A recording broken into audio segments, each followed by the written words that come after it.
Before the start of World War II, the United States Marine Corps had a problem.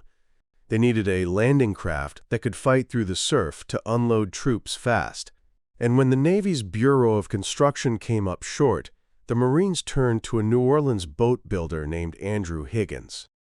In 1938, the U.S. military tested Higgins' Eureka boat and found it outperformed Navy-designed craft. It proved itself during landing exercises in February 1939, but unloading was still a dangerous mess, as men and gear had to go over the sides, which left troops exposed. Even so, it was better than the alternatives and became the LCPL. The breakthrough came from the enemy.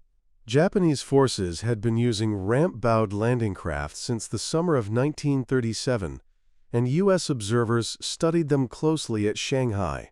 One of those observers was Victor H. Krulak, who later showed Higgins a photo and urged him to build an American version.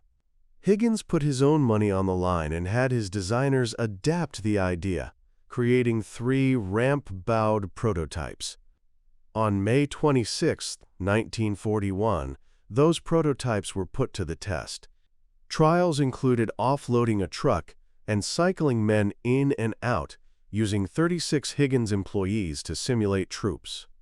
Early models were designated LCPR and would land at places like North Africa, Guadalcanal, and Tarawa before the ramp idea matured into the craft that became famous, the LCVP. The LCVP was just over 36 feet long and about 11 feet wide, powered by a 225 horsepower diesel that could make about 12 knots. Its sides and stern were plywood, which saved weight and cost, but offered limited protection from enemy fire. It could carry 36 men, or about 8,000 pounds of cargo, and its draft was shallow enough to run up on a beach. The ramp could be dropped quickly to unload, back off, and return for another load. Built in New Orleans, over 23,000 LCVPs were built, and the Higgins boat became a workhorse of the invasions that followed.